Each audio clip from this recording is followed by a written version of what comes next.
很多人以为开悟是高人的境界，是能掐会算，看透万事，是飘在天上的玄妙事，错了。真正的开悟半分神通都没有，就是你一头撞碎了守了几十年的执念，从前拧巴的事顺了，从前较劲的人淡了，心一下子就松下来了，就这么简单。你们要晓得，人这一辈子从糊涂到真正的活得清醒通透，必须要实打实地的迈过人生里的3道大门。这3道门一道比一道难，头一道跨过去，你就不再为别人的事内耗；第2道跨过去，你就不再为过往的事折磨自己；第3道跨过去，才算真正活成了自己的主。很多人以为觉醒是越活越厉害，能掌控一切，恰恰相反，觉醒是往回走，是一层层脱掉身上的枷锁，把赚了半辈子的人和事一件件轻轻放下。你也别羡慕那些说自己活通透的人，没有谁是坐着想通的，全是摔疼了，撞碎了，才不得不醒。就像蝉蜕壳，不是想脱就能脱，是内力长到撑不住了，硬生生挣开旧壳，哪有不疼的道理？咱们老祖宗有句话叫死过一次的人才真的活着。这个死说的可不是让你不要这条命了去寻死觅活，这个死的是你原来的那一套执念，死过一回执念的人才算真的活明白。你想想看，一个人如果不狠狠地摔一个大跟头，不吃一个刻骨铭心的大亏，他是绝对不会自己把旧观念丢掉的。因为那一套想法是他这几十年辛辛苦苦活下来的拐棍，是他用来评判好坏的凭据。所以啊，你记住了，好听的道理是永远不会让人清醒的，只有疼才会。佛法讲得很清楚，烦恼即菩提，吃苦即是了苦。你在外面听人家讲10000遍人心难测，世事无常，你左耳进右耳出，觉得跟自己没关系，这都不如被你这辈子最信任的那个人转过身来狠狠地坑你一次，或者被最亲近的人扎一刀，那一下子钻心的疼，比你听10000堂课管用得多。那么这3道门到底有多难？今天我给你们教个底。这头一道门10个人里头大概能走过去3、4个，第2道门100个人里头你挑不出3个。至于这第3道门，我这辈子见过那么多人，真能迈过去的，一只手数得过来。你要是觉得眼下的日子苦，心里憋屈，觉得天底下就自己最倒霉，你别怨天尤人。绝大多数人这一辈子就是卡在头一道门的门口打转，这真不是你没用，是这道门本来就得等一场大痛才推得开。而且我还要跟你们说一句最掏心窝子的话，你要是这大半辈子吃过大亏，受过天大的委屈，替人背过黑锅，心里头流过血，那你千万不要觉得这辈子白活了，更不要天天坐在家里抹眼泪。你要晓得，那些让你痛不欲生的苦难，就是老天爷递给你的一把锤子。你离推开这头一道门，比绝大多数顺顺当当没经过风浪的人都要近得多。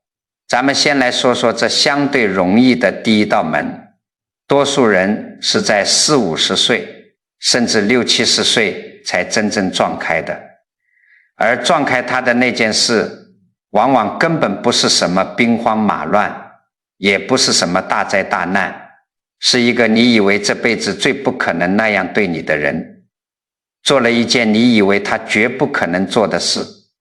当这件事砸到你头上的时候，你的第一反应是什么？是天塌了，你会在心里一遍一遍翻江倒海地问，他怎么可以这样对我？你想想看，是不是这样？其实把你推过这第一道门的正是这句话。过了这道门，你突然就看明白了一件事，原来不是这样。你们要晓得，咱们人活在世上最大的一个毛病，也是最折磨人的一个执念，就是总喜欢拿一辈子这3个字去套人。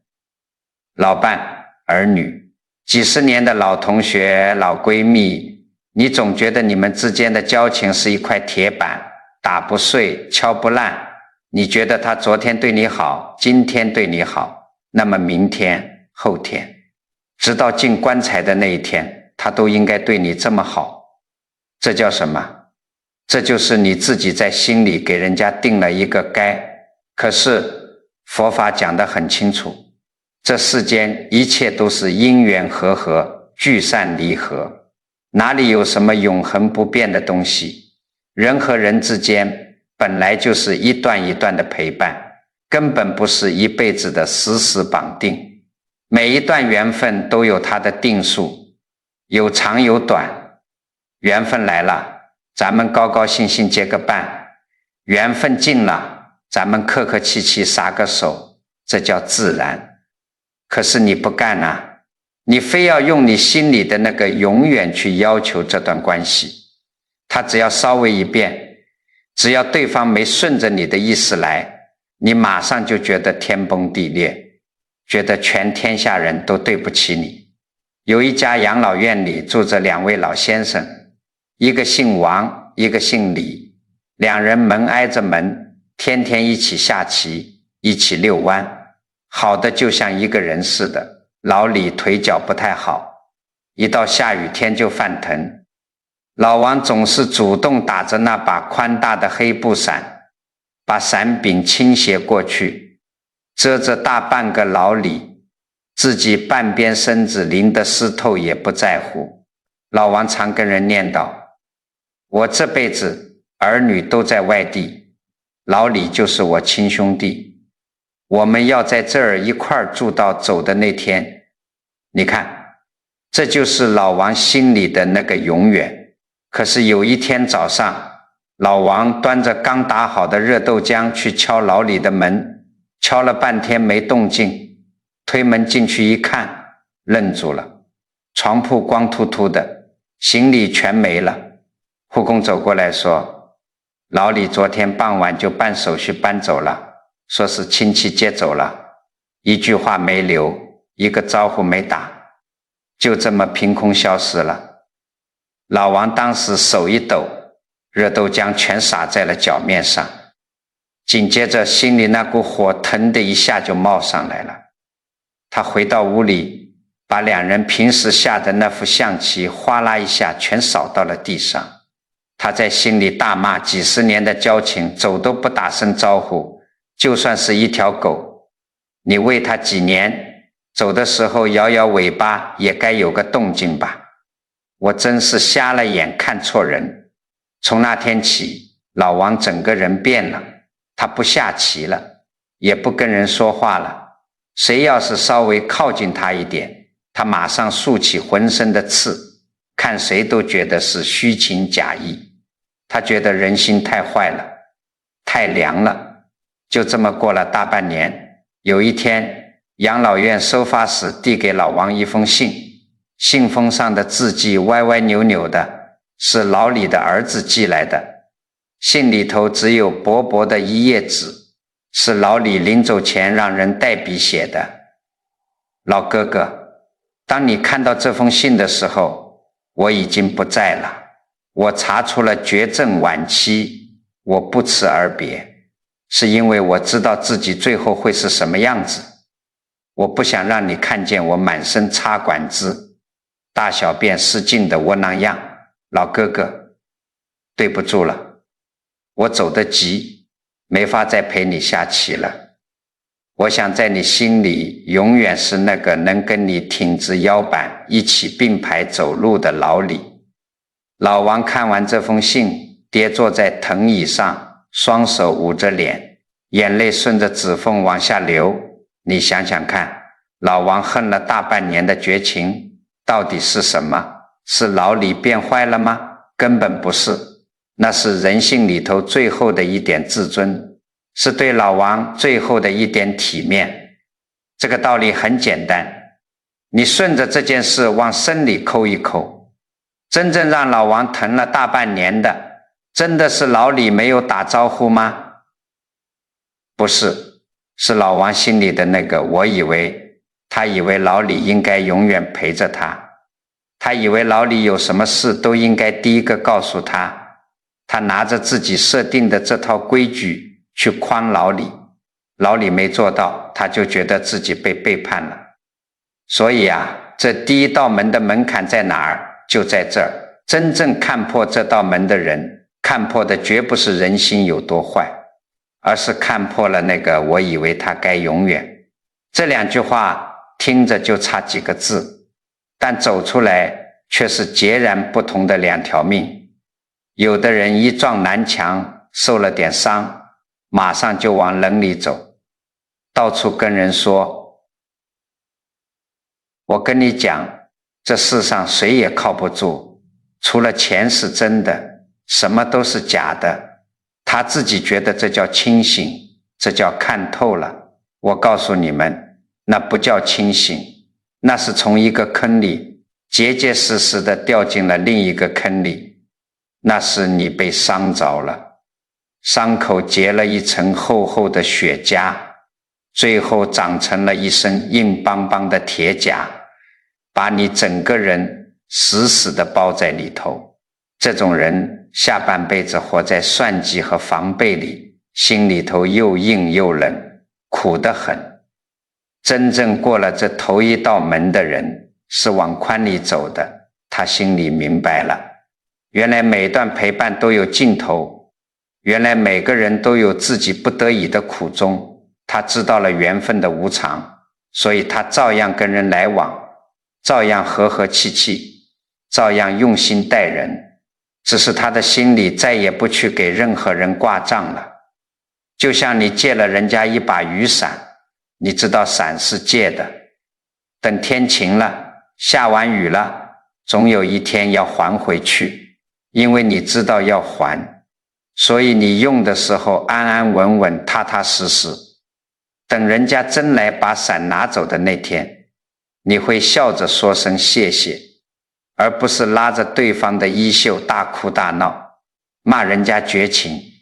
因为你心里透亮，那把伞本来就不是你的，你把别人对你的好全当成是这借来的雨伞，你这后半辈子该多自在。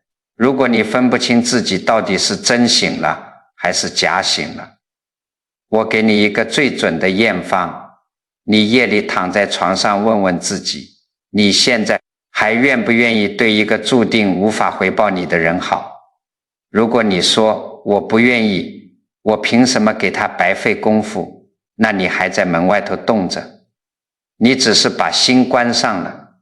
如果你说我愿意，我对他好是因为我心里欢喜，我不指望他拿什么来还，那恭喜你，你已经把这第一道门实打实地推开了。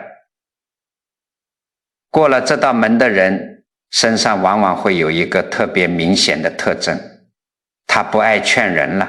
你想想看，很多老人家天天追在儿女屁股后面劝，追在老伴跟前念叨，替人家操碎了心，结果呢，你管1分，人家恨你3分，你就3分，人家怨你10分，你越是掏心掏肺的为他好，他越是躲你跟躲瘟神一样。为什么会这样？你们要晓得，你跑去劝人家，就等于是在当面告诉他，你这几年全活错了，你是个蠢蛋，你得听我的。人这辈子受得了没钱，受得了吃苦，但绝对受不了别人天天戳他的脊梁骨，否定他的人生。所以过了第一道门的人嘴都变严了，他不劝了，不是因为他冷血，不是因为他不爱家里人，而是他真正懂了，道理是劝不醒人的，人性从来不是靠你好心好意就能感化的，能把人打醒的只有结结实实的南墙，只有鲜血淋漓的现实。你让他去撞疼了，他自己就回头了。在那之前，你把心放在肚子里，管好你自己，体面的松开手，这才是真正的大慈悲。别再拿你心里的期待去绑架别人，也别再绑架你自己了。当你把人和人之间的关系看清楚了，不再强求永远了，你会觉得身上卸下了千斤重担。可是我跟你讲，你别高兴得太早，你会发现一件很怪的事，人你看清楚了，可眼前的事反而变得更烦了，因为你开始跟人较真了。这件事到底是你错了还是我错了？总得有个是非黑白吧。你心里这股气只要一冒出来，这就意味着你一头撞上了人生的第二道门。这第二道门叫对错本空。你们要晓得，我们人啊，活得最累最苦的地方就是太爱分黑白对错。你总觉得我是占理的，你是没理的，我是好人，你是坏人。你为了这口理能跟人争得面红耳赤，能记恨上10年20年，甚至大半辈子都不跟人家来往。可是我告诉你们，这个世界上哪里有什么绝对的对错？对和错多半是你站在哪个位置上看出来的。佛法讲得很清楚，万物都是因缘和合，各司其职，没有绝对的好坏。蜜蜂酿蜜，咱们人吃了觉得甜，觉得对身体好，就一拍大腿说它是益虫。蝗虫吃庄稼，动了咱们的口粮，咱们就咬牙切齿说它是害虫。可是你站到老天爷那个位置上看一看，蜜蜂和蝗虫不都是为了找口饭吃，为了活命吗？他自己本身变了吗？根本没有，是你站的立场变了。咱们历史里有个特别了不起的真事，你们今天听一听，看看什么叫真正的大格局，什么叫跨过了对错这道门。清朝的时候有2位大人物，一个叫曾国藩，一个叫左宗棠。这2人都是绝顶聪明，手里握着千军万马的人，也是老乡。可是左宗棠呢，脾气极度狂傲，他一辈子都在骂曾国藩，哪怕曾国藩对他有天大的恩情，早年间力挺过他，救过他的命。左宗棠也是毫不留情，处处跟曾国藩对着干。朝廷里因为某件事议政，曾国藩说要往东走，左宗棠偏要往西走，在递给皇帝的折子里把曾国藩骂得狗血淋头，一点情面都不留。那时候全天下的人，包括满朝文武，大家都觉得这2人是不共戴天的死敌，你错我对，我错你对，斗了一辈子，这仇算是接近骨头缝里了。后来曾国藩在南京两江总督的位置上病重，闭上了眼睛，过世了。消息传到大西北，当时左宗棠正带着兵在西北打仗，所有人都等着看左宗棠的反应。大家都心想，你一辈子的死对头死了，你这下得高兴的放鞭炮了吧？你肯定得写文章再狠狠踩他一脚，证明这辈子是你对了他错了吧？结果呢，左宗棠没有笑也没有骂，他一个人在西北的营帐里沉默了半宿。第2天他派人快马加鞭送来了一副震惊天下的挽联，上联写谋国之忠，知人之明，自愧不如元辅，意思是论对天下的忠心，论看人的眼光，我左宗棠自己心里清楚，我不如你曾国藩。下联写同心若金，攻错若石，相期无负平生，意思是咱们俩为国为民的心像金子一样坚定，咱们互相挑毛病，互相攻击对错，就像石头打磨玉器一样，咱们这辈子谁也没辜负谁。你看，这就是站到了云端上看事情，在平时鸡毛蒜皮的具体事上，在政见上你错我对，真的不可开交，那是死敌。可是你往后退一步，站到天地大局上一看，所有的对错全没了，剩下的只有高山流水，只有一辈子的灵魂知己。你想想看，你这辈子跟老伴跟亲戚吵得最凶的那几回，现在隔了10年20年，你回过头去看看，真的还有那么绝对的谁对谁错吗？还不是因为当年你们俩站的地方不一样，都只顾着保全自己的面子和那点蝇头小利。所以这个道理很简单，千万别再跟那些看不明白的人去争输赢了。你跟他争，那是拿你的老命去换一口气。你想说服他，对不对？你要说服他，他就得先承认自己这几十年全活错了。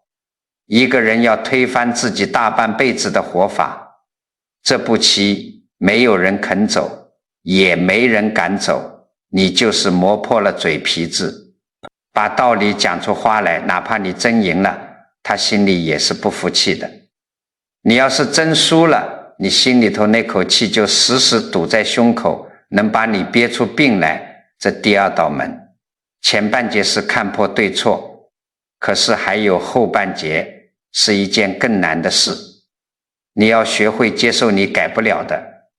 人的执着啊，往往分两头，一头是死死咬住自己根本改不了的事不放，另一头是自己明明能改的事，偏偏躺在那里一动不动。这两头只要你占了一头，你这辈子就在原地打转，苦不堪言。什么是改不了的？老伴生了重病，事情已经发生了，儿子不成器，到了40岁一事无成，这也已经是板上钉钉的事实了。你天天坐在家里伤心哭闹，有用吗？我告诉你，一点用都没有，你一样都改不了。既然改不了，那该怎么办？把眼泪擦干，该吃饭吃饭，该睡觉睡觉，同时把你撒出去的精力和力气全部收回到自己身上来，把自己的见识长厚一点，把自己的身体养好一点，把你手里的养老钱攥紧一点，接受你不能改变的，去改变你能改变的。当你自己的处境换了，你的心气拔高了，你回头再看当年那件烂事，他连个屁都算不上。这叫什么？这就叫山不来救我，我便向山走去。你在原地喊破喉咙喊一辈子，山也是不会动的。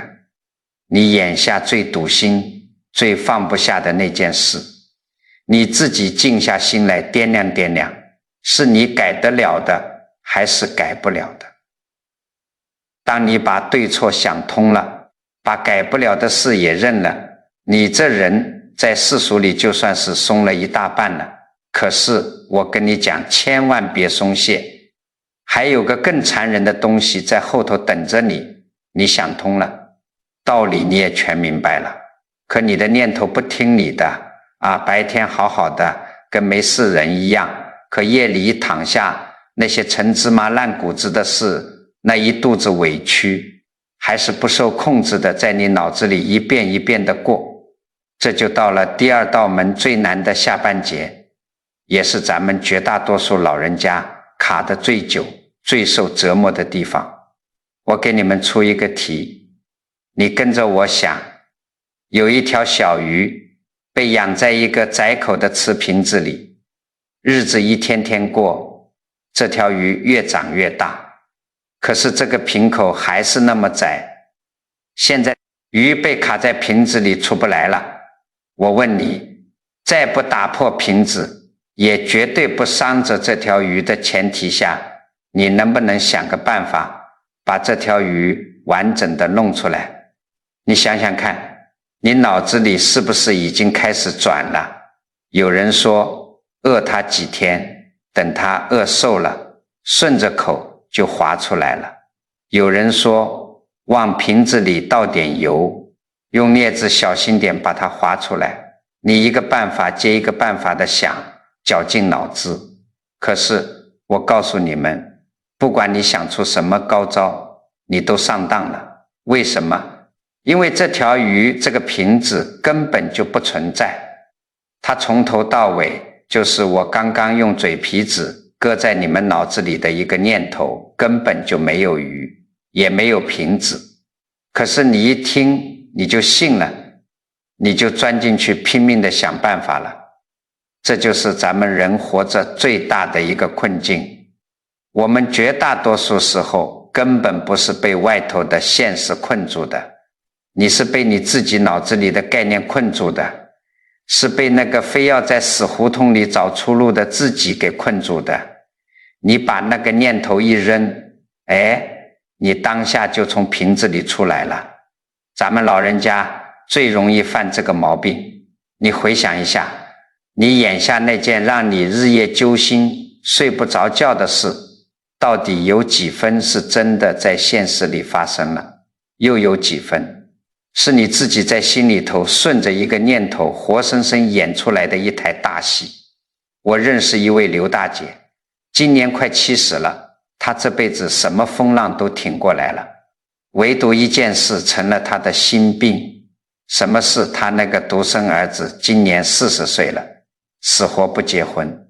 每次家里亲戚办喜事，刘大姐坐在角落里看着人家抱孙子，总觉得周围人看她的眼神都在看笑话。回到家，门一摔，看着正坐在沙发上看电视的儿子，心里的火压都压不住。有一次，儿子端着一碗刚煮好的面条递给他，叫了声妈。刘大姐手一挥，啪的一下，连碗带面全打翻在地。她拍着大腿又哭又闹，你到底结不结婚？你是不是想气死我？你不结婚，我活着还有什么脸皮？儿子站在一地碎瓷片中间，一句话不说，默默地拿扫帚去扫地。他越是这样闷不吭声，刘大姐越是疯了一样的折腾。她开始天天躺在床上叹气，脑子里全是亲戚们的冷嘲热讽，全是自己老了没人管的凄凉画面。就这么闹了小半个月，一天早上，刘大姐突然眼前一黑，栽在了客厅里，高血压犯了。等她醒过来的时候，人已经在医院的病床上了。病房里一股刺鼻的消毒水味，旁边的仪器滴滴答答的响。刘大姐躺在那儿，心里还在流泪，觉得自己怎么生了这么个讨债的儿子，把自己气到了这步田地。这时候她听见旁边病床上有嘎嘣嘎嘣剥橘子的声音，她偏过头一看，隔壁床是个80多岁的老太太，头发全白了，干瘦干瘦的。这老太太正拿着一个小小的半导体收音机，听着里头的相声，一边剥橘子，一边乐得咯咯直笑。刘大姐看了半天，实在忍不住了，问了一句：老姐姐，你笑什么呢？你家里人呢？孩子们工作忙，没空来伺候你啊？那老太太把收音机声音关小了点，转过头冲刘大姐笑了笑，说：哪有什么家里人，老头子走得早，底下2个孩子20多年前一场大车祸，全都没了，我就一个人。刘大姐当时就愣住了，她脑子里嗡的一声，老太太递过来一瓣橘子，接着说，刚没的那几年，我也把眼睛哭瞎了。后来我想明白了，老天爷既然没收我，还给我留着一口气，那这日子我就得替他们乐呵呵的活完。大妹子吃个橘子甜着呢。刘大姐接过那瓣橘子，就在那一瞬间，她突然像从梦里惊醒了一样。你想想看，她醒了什么？她忽然站到了自己的身体外面，看着躺在病床上的自己，隔壁的老姐姐啥都没有了，家破人亡，人家连病痛都不当回事，天天乐呵呵的。而自己呢，自己有一个活生生的大儿子，身体健康，工作安稳。他住院这几天，儿子白天黑夜的守在走廊里，可他呢，他却为了脑子里那个40岁必须得结婚，不然我就没脸见人的念头，把一个好端端的家闹得鸡犬不宁，差点把自己的老命搭进去。他突然明白，根本没有人笑话他，也没有什么天塌下来的灾难，那个要把他逼死的根本不是儿子，是他自己脑子里的那一出戏。从那天起，刘大姐出院了，回家之后，儿子小心翼翼地看着他，生怕他再发脾气。结果刘大姐该去跳广场舞跳广场舞，该去买菜买菜，儿子结不结婚，他一个字都不提了。没过半年，他血压也稳了，气色也好了。佛法讲得很清楚，这就叫念起而不随。你们要晓得什么叫无念。很多人以为修行就是要把自己修成一块木头，没有七情六欲，什么念头都不起。错了，只要你是个活人，遇到事你心里绝对会起念头。别人骂你一句，你会起生气的念头；儿子不听话，你会起着急的念头。这是人的本能，你拦不住的。可是真功夫在哪儿？在念头起来的时候，你不跟着他走。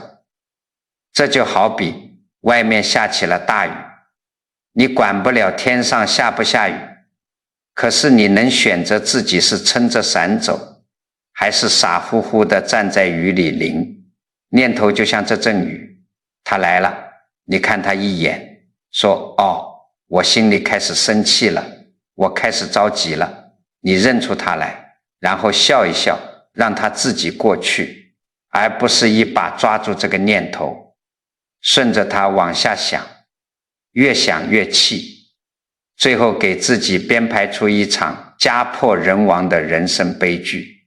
就像一只麻雀飞进了你家的屋子，你要是拿着扫帚满屋子追着赶它，它一定会吓得乱飞，把锅碗瓢盆撞得稀巴烂。可是你要是把窗户打开，自己坐在那喝茶，理都不理它，过一会儿它自己觉得没意思，扑棱棱就飞出去了。对待念头就是这个法子，你心里那个气，那个怨，那个纠结，只要你不再去抓它，不再去给它添柴火，它自己就会散掉。当你不再顺着念头跑的时候，你这个人的眼睛就换了一个地方，你从哪里换到了哪里，你从唱戏的戏台上挪到了台下，你从一个在戏里又哭又闹的角色变成了一个安安静静看戏的人。我们这辈子在红尘里演得太投入了，你演过一个受尽委屈的老伴，演过一个操碎了心的爹妈，演过一个被朋友辜负的好人。你因为演得太真，所以你痛不欲生。可是当你过完这第二道门，看透了念头的虚假，你突然就会发现，那些角色从来就不是你，你是那个坐在台下静静看着自己做梦，看着自己演戏的那个人。当你站到台下，再去看你眼下正纠结的那件天大的事，你觉得它还算个事吗？就像你坐飞机飞到了10000米的高空，你低头再看地面上的红绿灯，看那些堵车的人，你不觉得烦了？因为你站的位置变了，当念头再也缠不住你的时候，你这个人就彻底轻快了。可是你以为这就完了吗？你以为道理懂了，人看透了，念头也不跟了，你就可以天天坐在家里当活神仙了吗？没有，真正难的还在后头等着你。这世间最难跨越的，不是你脑子想明白了，而是你要把你懂的这些道理，一天一天，一餐一餐地，踏踏实实活在柴米油盐里。懂了和活出来，这中间隔着108000里，这就是咱们今天要讲的人生最难的第3道门。这第3道门叫证悟。很多人翻了几本经书，或者自己经历了一场大变故，觉得我看透了，我想明白了。可是我告诉你，你只是在脑子里明白了，你根本没有在身子上活出来。觉醒是让你看见了，开悟是让你想明白了。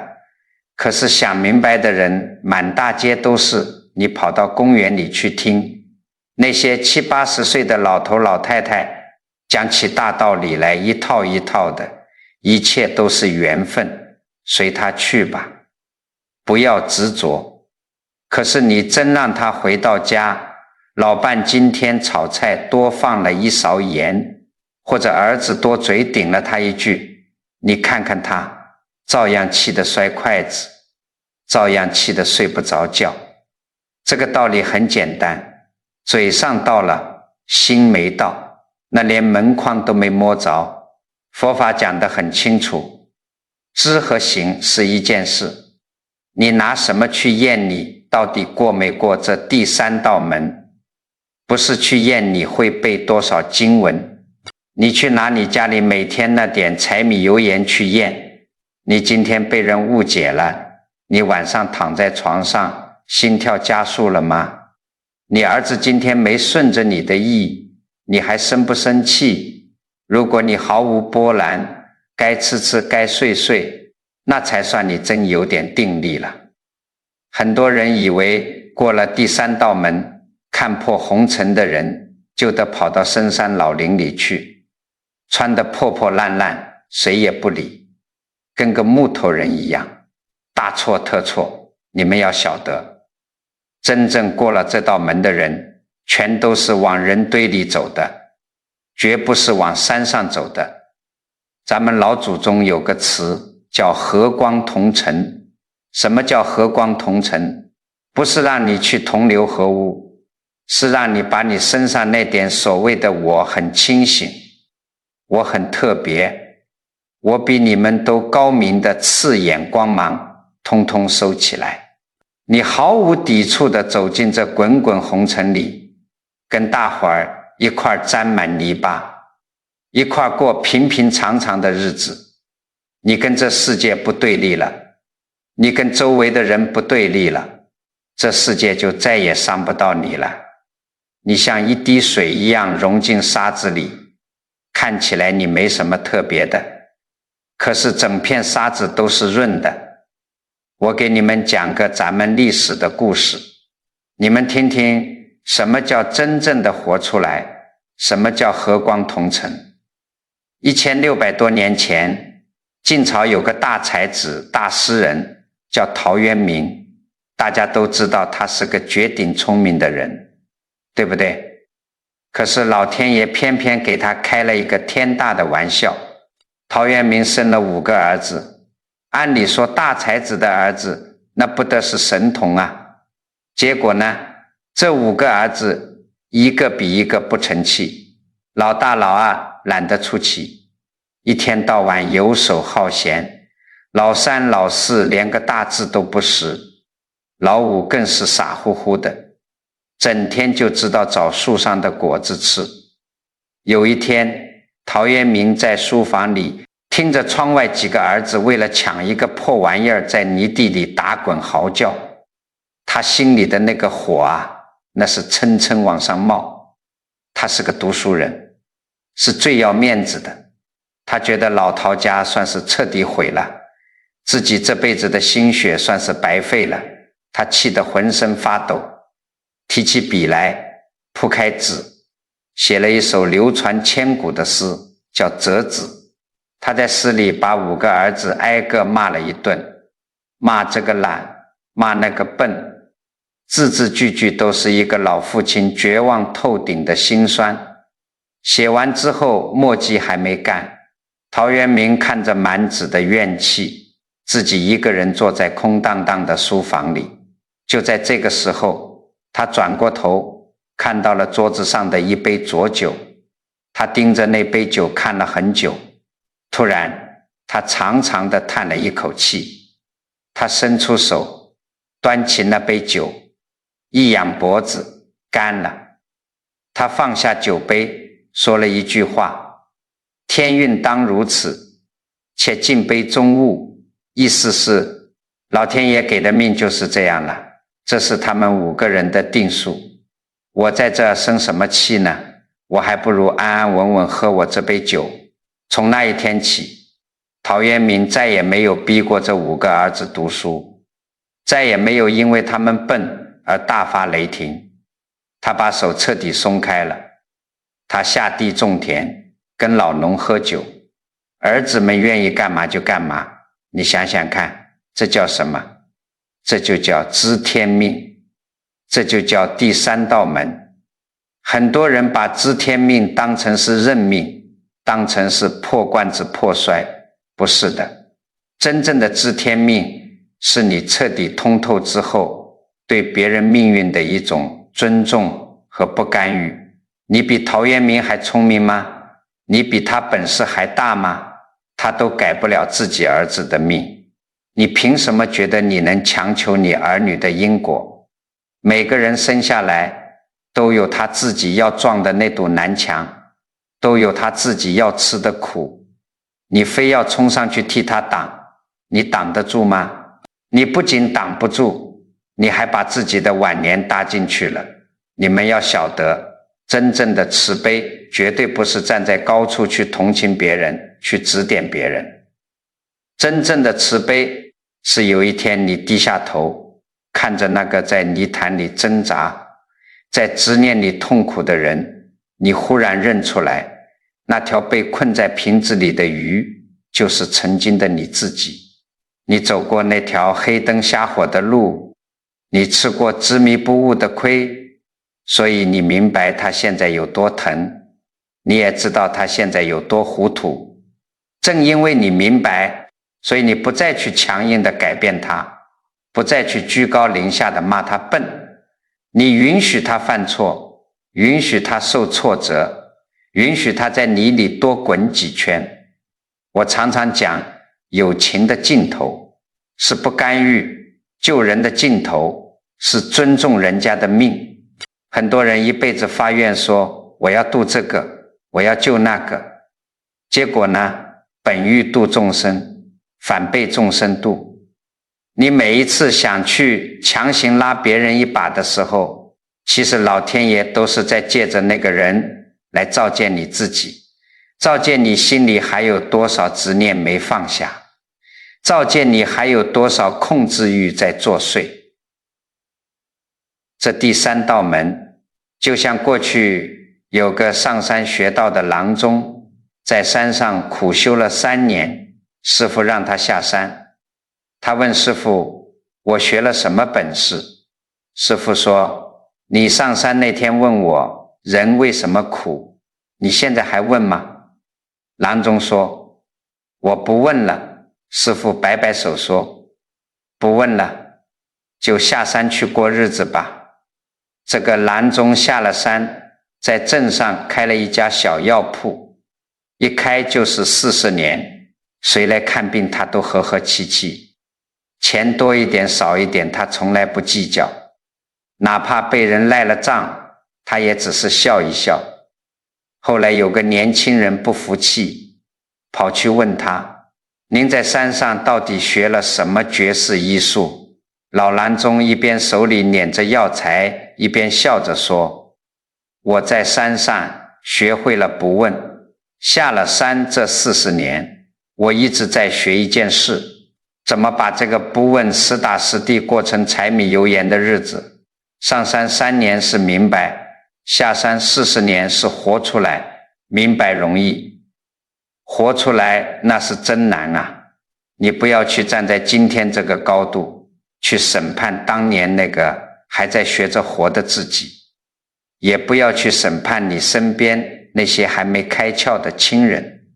那时候他一个人站在雾里，看不清路，也没人告诉他答案。再来一回，以他当时的见识和福报，他还是会那么选。那不是他天生就坏，是他还没长大，他的门还没撞开。当你把这一切都看透了，把该放的手都放了，你这第3道门才算真真正正的跨了过去。可是很多人听到这里心里可能又急了，这3道门这么难，我怎么才能快点走过去啊？我该从哪儿下手啊？别急，怎么走？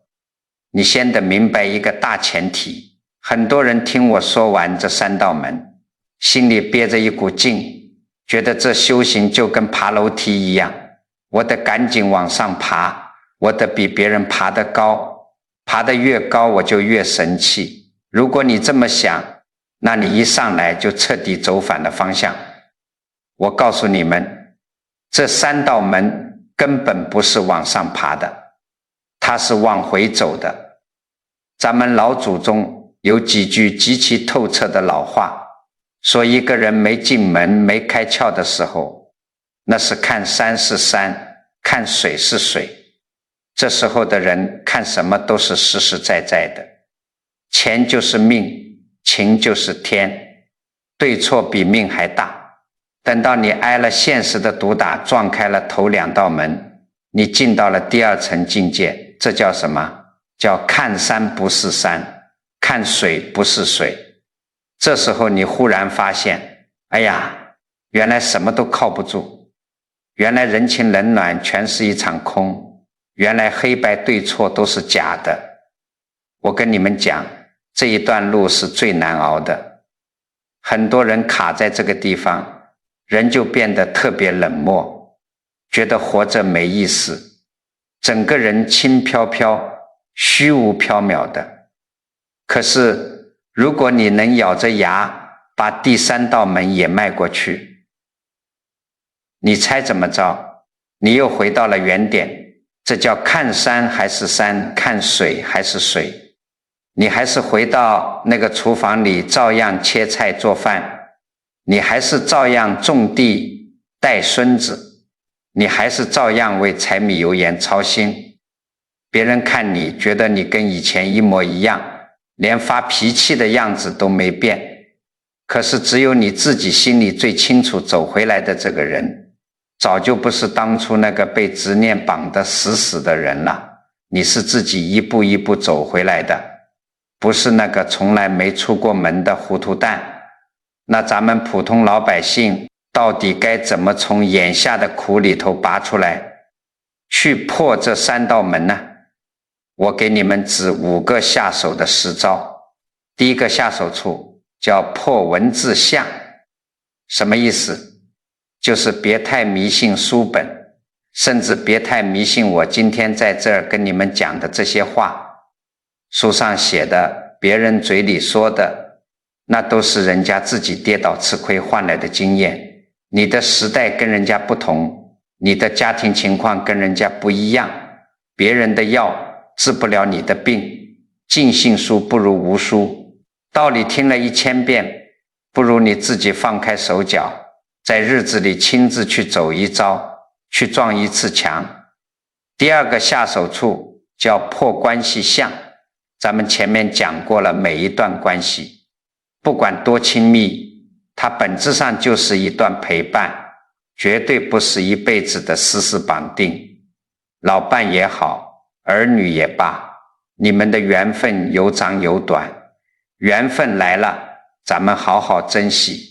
今天有今天的好，缘分尽了，或者人家变了，你要学会在心里客客气气的放手。你跟任何人的关系，包括跟你自己的肉身，最后都是要结束的。你想通了这一层，你就不去讨债了，也不去逼人了。第三个下手处叫破情绪相。咱们老人家最容易激动，一句话不对付，血压就上来了。下次你要是再跟老伴吵架，或者被谁气得浑身发抖的时候，你试着做一件事，你不要顺着那个火气去骂人，你在心里头突然分出一个自己来，站在旁边看着你生气，你在心里对自己说，哎呦，你看我这个脸红脖子粗的样子，你看我气得手都在发抖。我跟你讲，只要你能在那一瞬间看见自己正在生气的那副滑稽样子，你这股气当场就泄了一大半。因为你一旦开始看情绪，你就已经站在情绪的外面了，你没被他牵着鼻子走，来了让他来，走了让他走，他就伤不到你的五脏六腑。第四个下手处叫破时间相。我经常听一些60、70岁的老人家长吁短叹，哎呀，我老了，现在明白这些道理有什么用？太晚了。什么叫太晚了？年纪这东西，它就是个干巴巴的数字，它根本不能成为你放弃自己，不想好好过日子的借口。你想学个新本事，你想把脾气改一改，你想去跟谁道个歉，解开一个心结。有人问什么时候去最好，我告诉你们，种一棵树最好的时候是10年前，其次就是现在，就在你听见这句话的这一秒，只要你还喘着气，只要你还活着，从来就没有太晚这2个字。第5个下手处也是最难的一个，叫破观念相。你们回想一下，你们这大半辈子嘴里最常念叨的词是什么？是不是应该必须？正常人都是这么干的。儿子30岁必须结婚，过年应该一大家子团圆，退休了必须帮儿女带孩子。你想想看，这些死规矩是你自己生下来就带的吗？不是啊，那是外头这个社会，是周围的7大姑8大姨硬生生套在你们脖子上的枷锁。只要你不去杀人放火，只要你不去害人，你这后半辈子你想怎么过？你喜欢安静还是喜欢热闹，那都是你自己的事。你把脑子里那些应该通通砸碎，你才算真正在替自己活了一天。讲到这里，5个下手处交底了，但是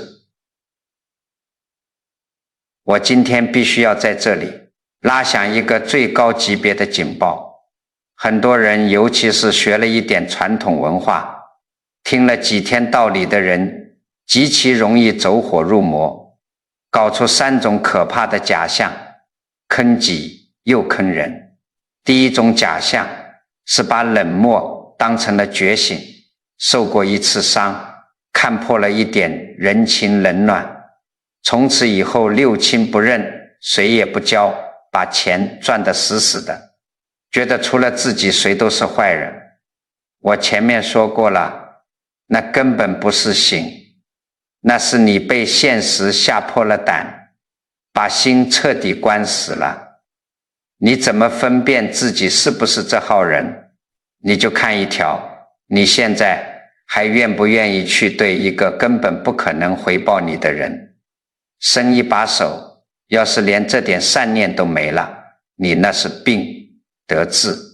第二种假象是把口头禅当成了真开悟，这种人最招人烦，满嘴的大词，哎呀，一切都是最好的安排，随他去吧。不要执着，可是真到了事儿上，儿子多花了他200块钱，儿媳妇一个脸色没给对，他照样能在家里骂上3天3夜，嘴上是佛，心里是魔。这种人连第一道门的门槛都还没摸着。这第三种假象是最要命的，也是我要给你们划的绝对红线。有的人听懂了这3道门的道理，觉得自己了不起了，自己高人一等了，然后呢，他转过头把这3道门当成了一根打人的棍子，他在家里指着老伴的鼻子骂，你看你那个没出息的样子，你这是连第一道门都没摸着，指着儿女骂，你们这群蠢货还在为了几个钱争对错，你们卡在第2道门外头了，真是不开悟。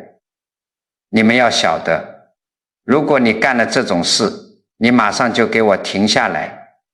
这3道门是你用来关照你自己的尺子，绝对不是让你拿去评级，拿去指责家里人的武器。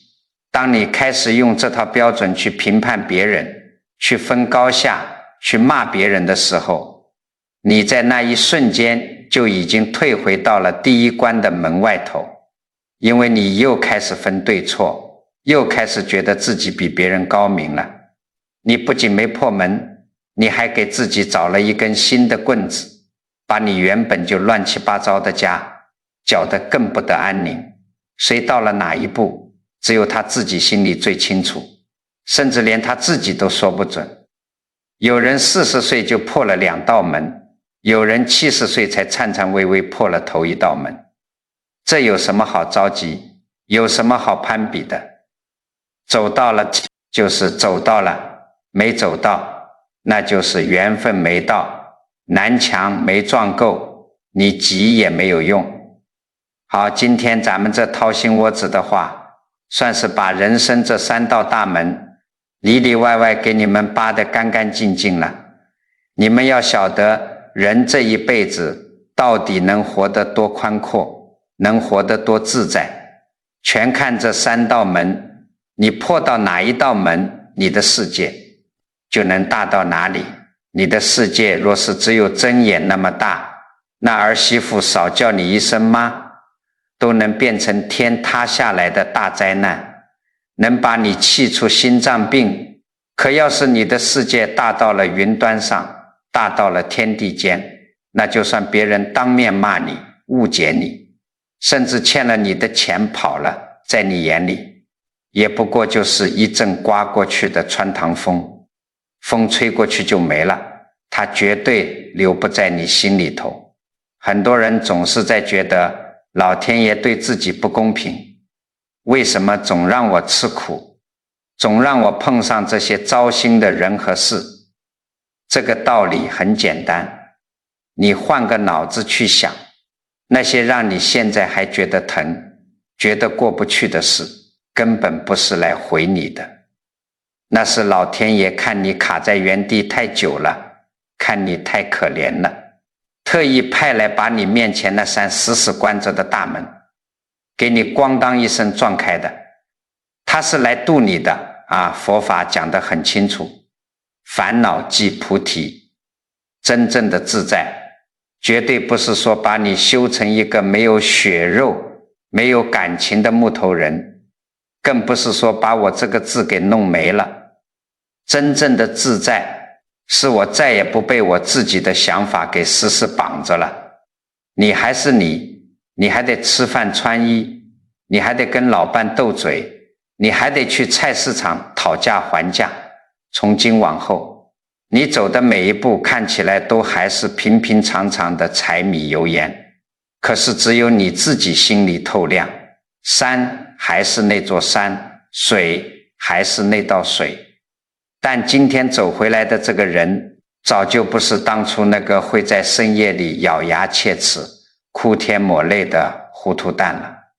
好了，今讲了这么多，我知道你们年纪大了，可能听着听着就忘了，没关系，我在最后给你们啰嗦一遍。第一，从今往后别再拿该永远对我好这个死规矩去诓你身边的任何人，缘来珍惜，缘走放手。第二，别再拿你这条金贵的老命去跟外头那些看不明白的人争黑白对错，不值得。第三，夜里躺在床上念头再起，别跟着跑，把它当只麻雀，看着它自己飞走，最后也是最最要命的一条红线。打死也别拿我今天讲的这些门这些道去家里充大王，去指责你老伴和儿女，你是来修自己的，不是来当判官的，记住了吗？各位老友，咱们能隔着屏幕坐在一起聊这么深这么透的话，这是多大的缘分。你要是觉得今天心里头亮堂了，你想积福，想化解家里的怨气，你怎么做？很简单，发布施啊！你动动手指，把今天这番话转发给你的老朋友，转到你的亲戚群里，你这绝对不是在凑热闹，你这是在救人一命，护人一运。你想想看，万一你身边哪个老伙计正因为儿女不听话气得血压飙升，马上要进医院了，或者正因为一段人情冷暖想不开要走绝路，他点开看了咱们这番话，心里头那根死死绷着的弦突然啪的一下松开了，一场大灾大难躲过去了，这不就是你积下的大阴德吗？赠人玫瑰手有余香，这就是全天下最大的福报。如果你觉得今天讲的这些大白话真真切切地帮到了你，请动动手指给这个视频点个赞，点个关注。最后，我希望你们今天听完都能在评论区里真心实意地留下4个字，愿解执念，或者留下一句家宅平安。文字是有力量的，念头是有巨大能量的，咱们千万人的善念汇聚在一个地方，这个能量场的威力是极其不可思议的。你今天在这个场里写下的每一句善言，最后都会化作无形的大福报，清清楚楚地回向到你自己和你的子孙后代身上。